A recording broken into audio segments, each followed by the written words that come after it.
audio rolling, and then here we go. Clip. We're live.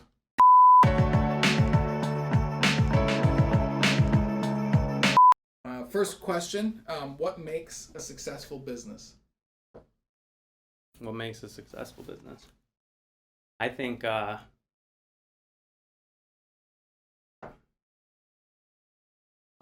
business that is profitable but also has really happy customers. Mm-hmm. I think looking at like the customer experience and NPS, Net Promoter Score, Mm-hmm. but it has to be profitable. I think if it's not profitable, then you can't consider it successful. Right. Yeah. Makes sense. Yeah. It's a successful business. Yeah. Cool. Well, so like for you and then you and Max too, what inspired you guys to start Blue Painting? Kind of an origin story, if you will. Yeah. So we both worked for the same painting company. We got to a point to where like we were growing that painting company. It was one of our friend who owned a franchise, and we were working under him. I was managing production. He was doing sales at this point, and our goal was to expand, like double the size of the business for the next year. Mm-hmm. And it came to like when we came, it was like through the winter, because it was mainly like seasonal. We mainly did exterior, and through the winter we like had this big plan for this big year we were gonna have, and then like my friend who owned the franchise, he came to us and said, he's looking at possibly buying a different franchise, and he was going to not plan on doing such a big business this year. And because at that point it was like we could have worked with him through that summer, but he wasn't trying to do the big business that were planning on, and Right. I didn't have any interest in like doing a smaller business. So it was like March.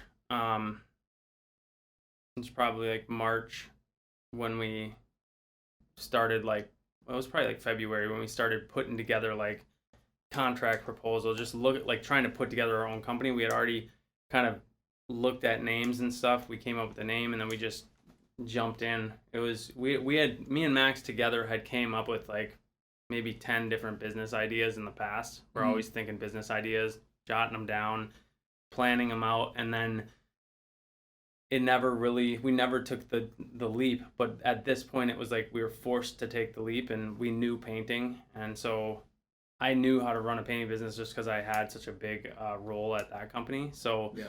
I just took my experience. I had some cash that I had saved up, and we just started we went to FedEx, we printed off flyers, and we started putting them on people's doors. We'd knock on doors and just ask like, hey, you looking for any painting? We just started a painting company. We're looking for work. And we got our first job by knocking on doors, essentially. Cool. It was a garage, and and we started booking work before we ever had any employees to do the painting. Mm-hmm. So by the time the summer hit, we had enough work it was probably by the time mid-April, I think, is when we started really hiring people. And that was something I wasn't familiar with, like hiring employees and training them in and stuff.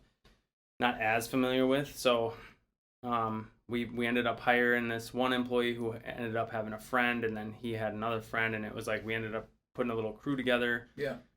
And that first year we ended up hiring 12 painters. Wow. 4 crews about, and then that was the first year. Probably painted close to 300 homes that year. Wow. And since then, obviously a lot's changed, and we have different vision, and yeah. But just like the origin was really just having to take the leap into entrepreneurship, which is I feel like that's like the hardest thing for a lot of people to do, is take that leap. And we were kind of forced, or at least I felt like we were forced, just because it was like we had this big plan and it got taken from us. And so then it was like, well, what are we going to do? And I could have gone and joined him. I'm still friends with him to this day, and he still runs that franchise that he started. But I'm glad that we started, took that leap. And that's what I said last time. It was about, I think the most important thing anybody could do when starting a business is just taking action and not focusing on the plan as much, at least when it's your first business. Yeah. Like maybe after you've ran a business or you're used to entrepreneurship a little more, then maybe the next business plan a little more probably. But I think that people just plan themselves out of taking action usually. Yeah. Yeah, that like analysis paralysis, like Yeah. where you're just kind of like Yeah. trying to figure it out. Yeah, exactly. And that's what's still like a philosophy today. You know that. Like, Yeah.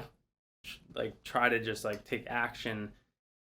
And sometimes things probably should be planned out a little more, and maybe I take a little too much action too quick. But at the same time, like I believe in like iteration. So like you jump in with not as much of a plan, and then you iterate to get to the place where you want to be. Yeah. I don't know. And okay, so we're back, but to piggyback that, so you were saying like kind of the action. There's probably a good balance. Like you could almost say that there's a balance of like your gut and your head, like making a decision. You know, like use too much of your head, then you're not gonna ever do it. Mm-hmm. If you go too much of your gut, you're gonna be like, free paint jobs per month. Yeah. I think anytime it seems like anytime I have a gut reaction, and usually that's the right reaction, and then I use my head a little bit, and that's where I start to hesitate, or I get off center, or I start thinking, well, maybe this isn't the right answer. I start questioning what my gut reaction was, and that usually drives me down the wrong road. But I do agree that like in certain situations, it's like you gotta step back and look at what's the possible loss in the situation. People talk about like risk aversion and stuff like that. Yeah. Like trying to figure out what's the smartest choice for everybody, because as you grow a company, there's a lot of other people involved. You can't just do anything you want. There's It's kind of like when you start a company, you're your own boss until you hire somebody, and then it's like they're your boss essentially. A little bit, yeah, exactly. You're responsible for them, and so you can't just like go out of business and like ruin people's lives. So it's something I'm learning more and more of the time. I think when I first started, I was naive, and it was hard to realize that like, yeah, when people get hired on, like they're taking a risk on you because they know it's a new business, and then you can't be risking them out of a job. So you gotta be a little more. Right. You can take all the risk you want for yourself, all you want, but as soon as there's someone else, it's like exactly a whole other layer to your decision making. It's more pressure. It's like you have to think of that. It has to be on your mind somewhat, which I think a good business caters to the employees and gives them a place that they can feel, come in and feel good about being at, Yeah. That's awesome. And I know I said awesome a million times on this too, but that's fine. Every time I finish a question, we'll just edit it out. Awesome. I'll edit all of them together, and then it'll be an episode. How have my priorities changed since I've started a business? Yeah.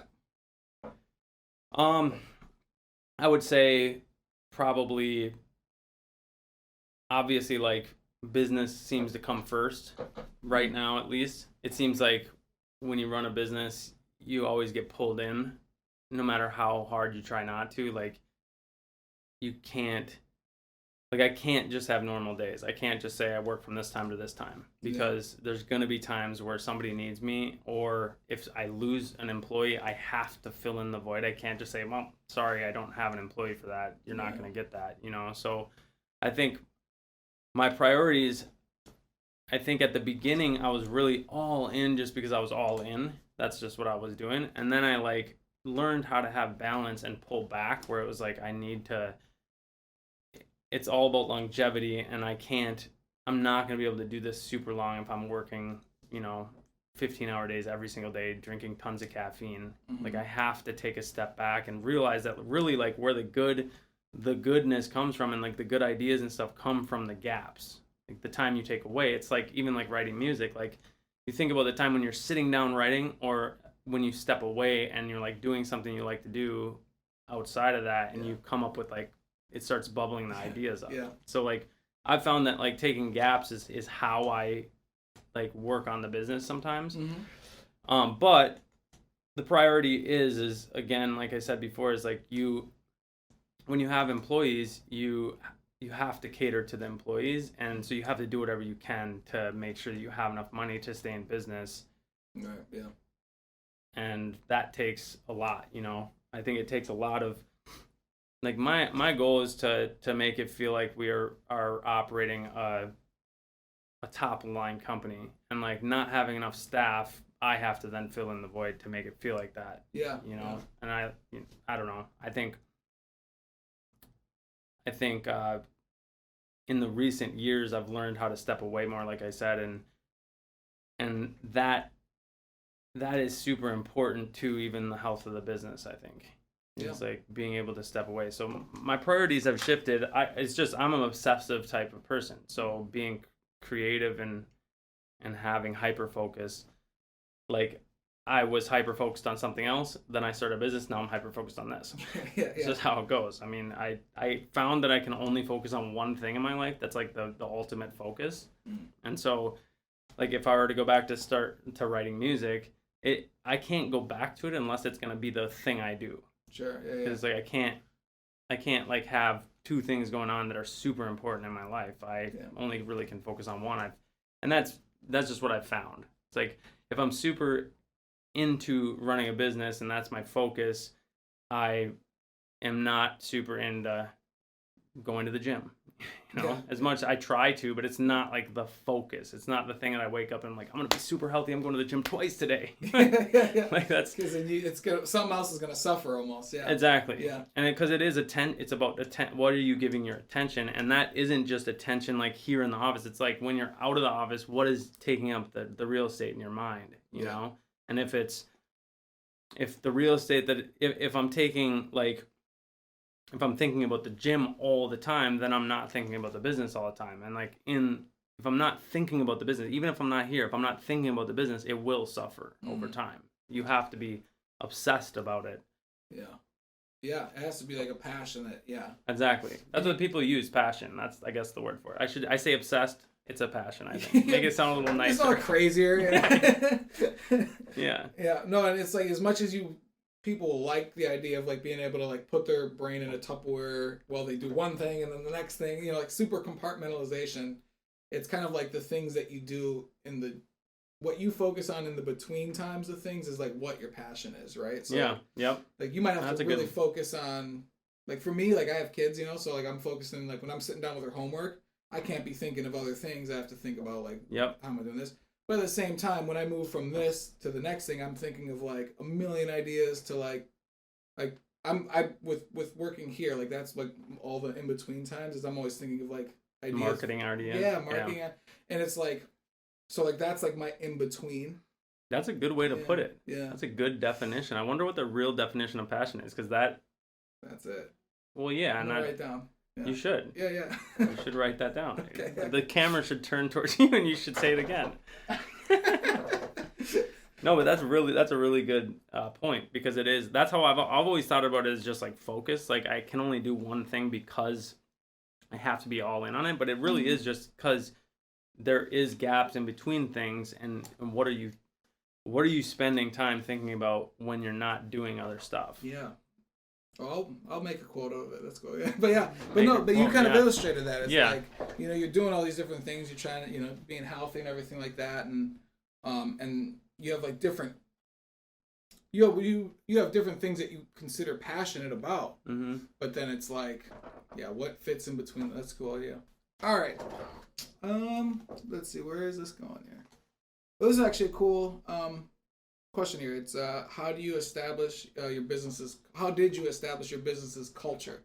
You know, like with Blue, like a lot of when we talk to people, it's a lot about like the energy in the room that we were trying to present. So like, where did that idea come from, or like where did that inspiration happen?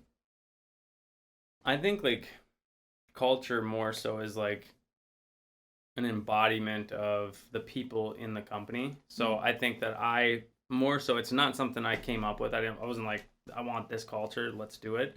I think there's parts of the culture we could fix still, but I think it's more so just like I think of it like, who do you want to hang out with? Who do you want to spend time with, right? Like, do I want to spend time with people who I don't get along with, you know? And so I try to keep people on the team that that are similar in the fact of like they know what our vision is, and they like the vision, and they want to contribute to the vision, and then just people that I get along with, essentially, you know. And then at the same time, we use EOS as our, as you know, as our like structure for our company and how we do meetings and stuff. And they're the ones who kind of came up with the core values. So like we have 4 core values currently, and basically those core values are what build the culture. So having core values, and then basically those core values are how we hire and fire. So if we hire somebody, they should have all the core values, and then if somebody falls short on a core value for more than a couple months, then they're going to be let go. And I think that it's a cool framework for doing that, because the culture is just the people, and what are they like, what are their values. That's what controls the culture. And I think our core values aren't 100%. I think we'll end up tweaking them and changing them and stuff as we go. So I'm not going to name them here because they'll be different maybe by the time we put this out. But I do like tweaking the core values to fit with how we want the organization to feel for people who come in. And think about it, like if everybody who's in the company has certain core values, then they all should enjoy being around each other. And like I think that's the most important thing about having a job in general. I know, you know, I never really had a normal job in my life, because I started a business, and before that I was helping my friend run his business, and before that I was like maybe odd and part-time jobs, and nothing that I was really excited about. And like obviously people are coming in here and they're spending their time in my business. And so like my thought is like, it's got to be like, I just think about myself, and like, what would, if I wasn't running a business, where would I go? If I was going to go work somewhere, it would have to be somewhere I enjoy being at. I'm not, because I just am a firm believer in not wasting time. Like you trade time for money, and if you're trading that time for strictly money, I mean, time is more valuable than money. No matter which way you cut it, time is way more valuable than money. It's invaluable. Yeah. You know, you can't trade any amount of money for time. And it, because time runs out, you can't get it back. Money you can get back at any time. So if I'm going to be spending my time doing something, it better be something I actually enjoy. So therefore, I'm not just trading my time for money. And so if I have people in my business just trading their time for money, that then makes me feel bad, just because I don't like seeing other people do that. I don't think it's fair to anybody. Right. You know? Yeah. So try to keep people around that like being here and want to contribute to what we're doing, and then I try to do the best for them as I can. Mm-hmm. Yeah. Well, and I think also it's really awesome to see, like, especially like in Blue, like I've worked for I've had a bunch of jobs before. I like did music. I did music for like 5 years, only music, so I'm a little spoiled with that. But before that, I worked at a lot of different jobs and things like that. And one thing is just like when you work somewhere, enjoying the people you're around is like 70% of like if that job is right for you. Yep. You know, so like it's really cool having those core values. That's like a good framework for like the type of person you're gonna hire. Yep. So that's really cool. Yeah, that's what I think. That's what I think about EOS in general. Just the fact that they like realizing that core value, companies have core values. All companies have, you know, most companies have core values, but I think they use them wrong. They more so push them towards the customer, saying like, here's who we are. It's like a brag piece. Like, these are our core values. And like, you can do that, but like the point of the core values should be to shape the culture, meaning like everybody on your team needs to demonstrate these core values. Otherwise they do not stay on the team. And that has to be very strict, you know? And once I realized that with EOS and what they taught, that was where I was like, man, that makes a ton of sense. Yeah. And like, you just make sure that, because like skills is one thing, and you obviously have to have skills to do your role in the company. But if you don't have skills to do that role, there could be another role for you in the company if you're a good core value fit. Right. Yeah. But if you don't fit the core values, there is no role in the company that will fit for you. Yeah. That's kind of the way I think of it. So always trying to find where to put people. But if they don't fit core values, then they can't stick around. Right. That's the first gate to the first gate. That's cool. Yeah, and a lot of companies aren't like that. A lot of companies are like, they just, it might just be your productivity or your capability of doing the job, and everything else you just kind of have to fall in line. Yeah, there's someone else behind you that'll take it if you don't. Yep, and I think as companies get bigger, I think it's a lot tougher to get, because you have to have managers then that really like understand the core values and understand the hiring firing policy, and then you get like politics, where your people are moving around for a certain reason. And I think like that's gonna be tough, but that's our goal is to never have that, like if we can. And so really like part of it is like making sure that people are a good fit for their role, not just like they have to be a good fit for the core value to stay in the company. But if you have people who aren't fit to be in a certain management role, then they're not going to make the good decisions. They're not going to be able to, even if they're a good core value fit, they're not going to be able to know when to move people around correctly. And I think that's where bigger companies, that's where they fail, is like they might have great core values and great like culture at like the executive level, and then as it goes down, it's just worse. And part of that is just not having enough eyes and ears on the ground and like knowing what's actually happening on the ground level of your organization. And you can never expect a manager to care about the company as much as the CEO, exactly, or the founder. And that's the hope is that that's. I don't think that has to be true. There's companies out there that have managers. Chick-fil-A stands out. Chick-fil-A, Culver's is a huge one. Yeah. I just think of the customer service. If they're able to give really good customer service, then they're doing something right, because that's where you're touching the customer, and that's like the hardest. That's the ground level employee that's like has to treat it like it's their business. And I think Amex also is another one that. Those are the three that I've had really good. Sweetwater, yeah. Yeah. Awesome. And we're back. So this is like a positive thing, but what have you enjoyed most about running Blue? That could be anything from. That's a good question. Well, yeah, you answer. Anything from. I would say. It's multifaceted. It's hard to pick one thing. But I'll pick a couple of topics here, because there's obviously personal development is like the biggest thing I've probably gained. Yeah. Is like, I am naturally more anxious person. I don't deal well, like crisis management. In college, I went to school for audio production, and we used to have to do like part of our, like each semester, certain classes you had to record people for your like class project or whatever. So you'd have people come in, you'd act as like the producer, and then you'd get a band, get them in, and you'd like record them. And I remember all of my class projects, crisis management was 0, because I'd be freaking out. I can't get this to work. What's going? And I'd go to the teacher just freaking out, like, and I didn't know what to do. And he gave me a 0, and I remember that. And then I remember when I started working for my friend's company before Blue, things would happen, and I would straight up start crying in certain situations where it's just like tough situations. I don't know how to handle it, and I would just like so much going on, and I didn't know how to handle it. So I feel like what I've gained a lot of is how to stop when issues happen, pause, take a breath, realize that my first reaction is not the right reaction, and that I have to stop and look at the situation, call people if I have to. I have a lot of friends, and I have a lot of people that I could ask about, like, what would you do in this situation?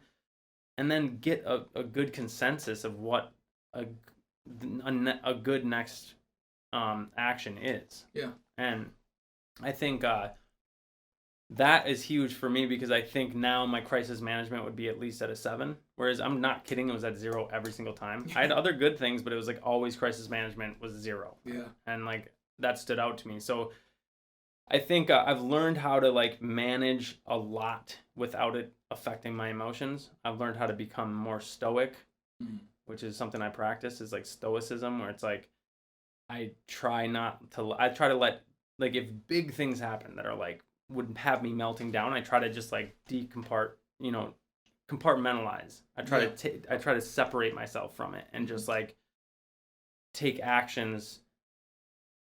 the best action, because I think like when you're emotionally involved in something, you make mistakes, and fear usually controls you. And I think anytime you make a decision on fear, you make the wrong decision.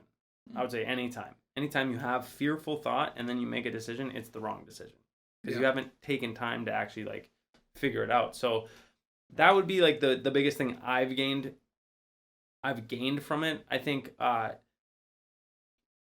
probably was it, what do I like most, or what was the actual question? Yeah, what have you enjoyed most about? What have I enjoyed most? So I bring that up because I do enjoy watching myself develop, and I think that's why I even before this, I had a really good work ethic. It wasn't just I was like working super hard for my company. When I worked for my friend's company, it was like I'd work any hour he asked me. I'd literally try to do. It's because I know that like when you do things that are hard, you develop character and you develop work ethic, and you develop just as a person. And so I've enjoyed that from it, especially taking over when I did end up stepping into like the CEO role of Blue Painting. It was scary. I was not, because before that, I wasn't necessarily the one in charge, and I used to. It's easy to lean on people when you don't have to be the one who takes care of something. Yeah. And so then stepping into it was really fearful, because it was like, now everything stops at me. I have to handle everything. And I think it really helped me evolve as a person, and that was really cool to see. I think what I've like externally, what I've enjoyed is probably just like the people. It's funny because I'm like a pretty antisocial person, you could say. Like, I wouldn't say I'm antisocial, but I'm just like, if I'm gonna socialize, it just doesn't seem like there's a reason to socialize a lot of times. So like if I'm out somewhere, it's like I don't know, maybe I'm socially awkward. I just don't like, going out of myself and talking to people. But I do enjoy I'm like an introvert, but I enjoy like working on things with people. I love that. And that's what I liked about music. I never did music really by myself. I always had people around me. I was always collabing with people. I like that, like other people, because I have good ideas, but I don't think I have the best ideas, but I can see good ideas. Like if you have a good idea, I can see it. Like I feel like I understand other people's ideas. So when I was making music, I had people around me that were extremely. What was that? My phone exploded. All right. Okay.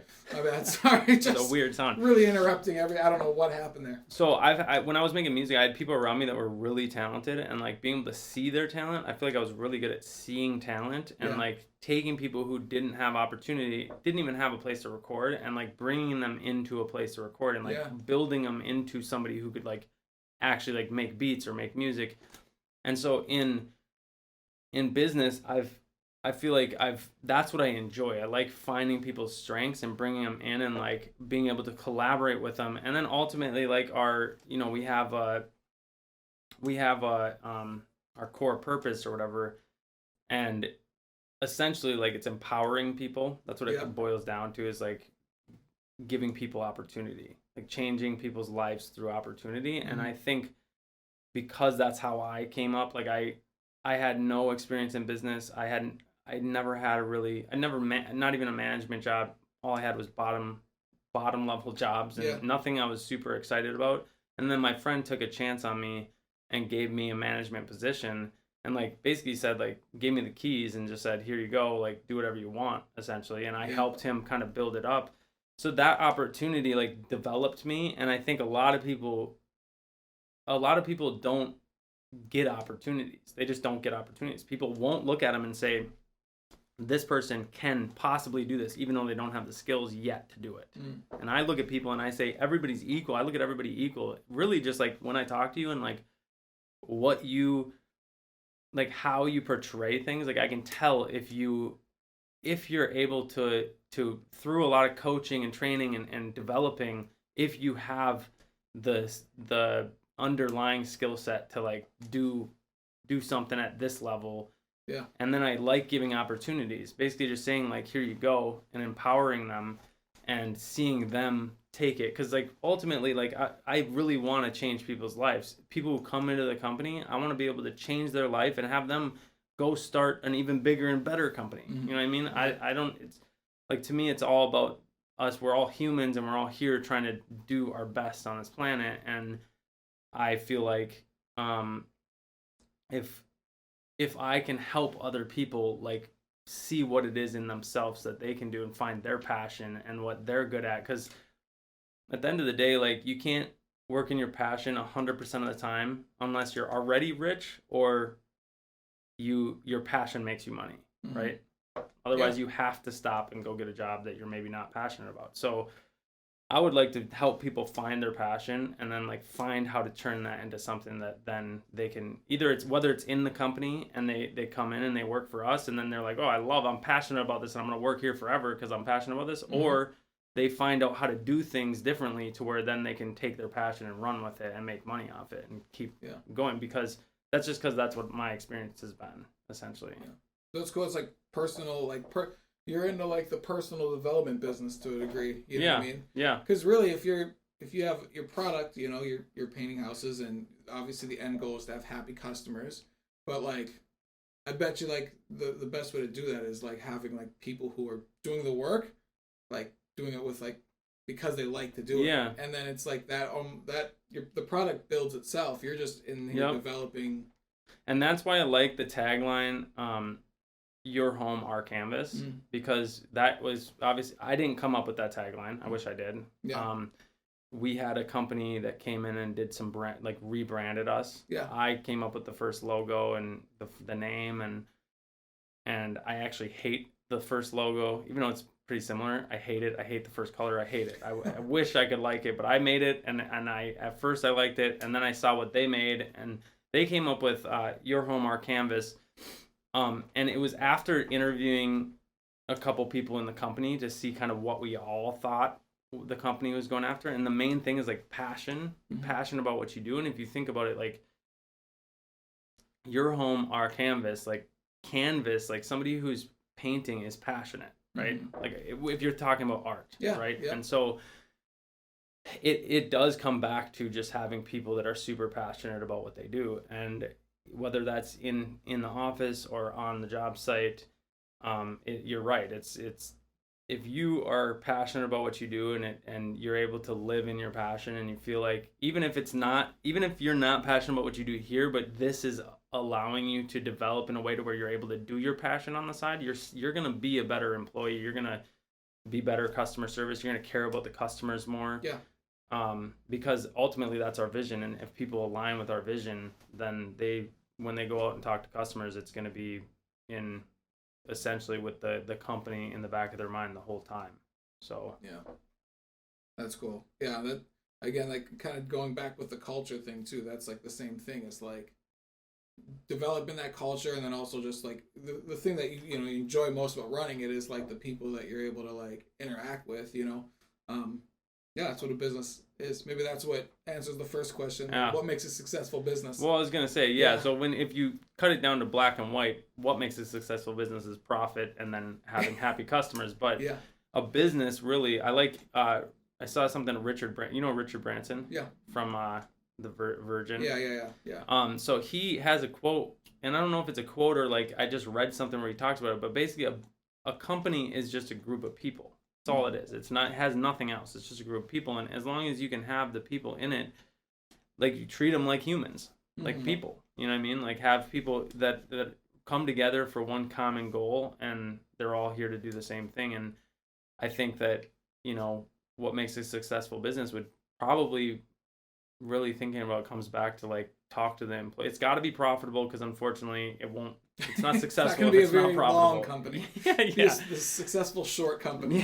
So it's got to be profitable. But then if you come in and talk to the two key people, which is customers and employees, and if those two people could say like, yes, I love this place, then I would say that's successful. Cool. Last question, and this could be as broad or as specific as you want it to be, but it's just asking, what are you working on now? That could be in the company, that could be anything, Yeah, so what am I working on now? I'm working on a lot of stuff. So like, it's crazy. Like one thing I seem to be really good at. It's interesting because you wouldn't think I'd be good at it, but I have a lot of balls in there at all times. I'm talking over here, like I'm setting up benefits. I'm working on technology that's going to be like the underlying technology of our company. I am just finishing up that commercial, which is like a huge, it's turned into a way bigger project for me than it needed to be, but it ended up being a pretty big project. We're currently working on switching the whole model to like better serve the customers and, and then the employees. And that right now, I would say the main piece is probably switching the model over has taken over just because it's so important and we're kind of want to get it done before the start of next year. So I'm focusing a lot of energy on that. There's a lot that has to happen for that to go off smoothly. It's not easy to switch a model, which we're essentially switching like the person who sells the job is going to be the person who communicates with the customer all the way through the job. Whereas right now, we have somebody sell the job, hand the job off to a project manager who then communicates with the customer and gets the job done. We feel like it's too fragmented for the customer. There's too many, miscommunications and stuff like that, that the easier route is taking this person, having them go all the way to the end, and then having somebody in the back office do the logistics on like getting getting the painter set up and getting the paint and stuff like that. So it seems like a small change, but like all of our systems have to like completely be flipped upside down, and we have to do it in a way to where everybody still, like our current customers still get taught, get communicated with, and the people in the company know what's going on, and there's no like sudden changes. And so, I've never had to do this big of like, usually if we change anything, at least in the past, it would just be me and Max in an office, and no, because the winter gets so slow that there was never really anybody to have to like slide into a new role. Yeah. So there's a lot that's happening there. So that's got my focus. The other thing I'm working on, the other big thing is the technology. So we are building our, which I know you know what it is, so I'm going to just explain it to you. Never heard of it. Say it again. Explain it like you haven't heard it. So basically we're building technology that's going to allow us to currently we use a CRM to do everything. You bring a customer in and all their data gets saved in here from start to finish. We're essentially building a custom CRM, but it's going to have a front end for the customer to log in and have an account. And then also they're going to be able to like get their quotes in there. The rep that goes out and does the estimate is going to be able to have like a tool, like a calculator that they can do the math on, and essentially that math will save up to the customer's profile. They'll be able to, the customer will be able to accept the quote at any time. And then moving forward, like on the back end, we're going to have, we have a large roster of painters that we use, and essentially we want to make it as easy as possible to get them the jobs that they're right for, essentially, like the right jobs. And so we're going to have our system, like the ability to broadcast our jobs out to a group of painters that, then we still communicate with them and we still hand the job off to them, but making it really easy for them to get the job and see it, show them pictures, show them like, where the job is, and communicate with them, get them, we agree on a certain, agreement to get the job done, and then have the painter be able to update our, it's going to be a painter app that we have, but be able to update our app to tell us like, okay, I finished the prep in the kitchen and I'm working on the laundry room, and I, and let us know like when they need paint and stuff like that. And then at the same time, that's going to update then the customer on their end as to where the status of the job, how long till it's going to complete, how many days, and here's day 2, we've gotten these 3 rooms done, we still have these 3 left. So it's a really involved project. I have a team in Pakistan that's working on it that I've been working with for like a year and a half on some other stuff, and they're really good guys to have on the team. It's been the same, basically 2 developers and then a front end developer. So 2 back end developers, 1 front end developer, project manager. and the front end developer is also graphic design. So 4 guys out there that have been working with us for a year and a half, 2 years, and we're probably about 50% of the way to a testing model where we can actually start testing it. That's cool. And from there, I think I could go on all day, but like the exciting part about having everything in our own system and being able to capture all the data is the data itself. Like being able to get the data of like jobs we estimate and like exact like square footage of walls and linear foot of trim and stuff like that, so we know like how much are we estimating, and then being able to on the other side too, like the painter will know what they're getting paid, because that we pay our painters, you know, basically like square footage rates and stuff like that. It's just broken down into one number, but like being able to show them exactly what they're getting paid, so there's no discrepancies. And then also just having the customer in the loop the whole time, being able to have one spot where the customer can go to communicate with us pretty easily, because we'll have a customer app and we'll have a painter app basically. So at that point it makes, and then, you know, being able to scale the company from there, it makes it a lot easier if you have an underlying technology, whether it's your custom technology or another, you know, CRM or something, but building something to where it works perfectly for your business operations. Because it's, you know, it's hard when you don't have something custom, because when you use somebody else's like out of the box solution, like any CRM, Salesforce, Zoho, we use Zoho.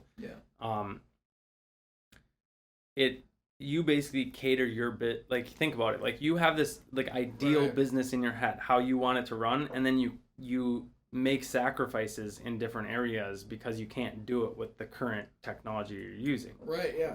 So then, because you're fitting into their mold and stuff. And so like the customer experience and the employee experience and just like everything suffers when you do that. It's limiting. It's very limiting, and I think it's a huge task to build a custom CRM. So I think it's a great idea to use another person's CRM depending on the size of your business, but I think at some point it just makes sense to like customize it, whether, you know, whatever that looks like, whether you can customize the CRM you're using to fit better for yours or building something from scratch.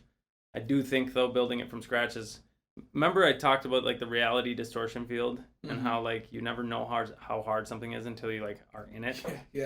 So building a CRM from scratch is 100% harder than I thought it was going to be. So like around every turn because every record connects with every record. So if you tweak one little thing, you have to tweak everything. It takes like at the same time you gotta look from a top down view as well as being in the weeds and looking at it. And you have to know, you know, when you're building it, think about how many folders and stuff there are where like this code lives in this folder and this one lives in this one, and so like when you have to edit this one, you have to, it's a lot of work to put it together, but having a good person managing it I think is important. No, I know that distracts you, but I had to check, so it's got to be recording. Or else it's pointless.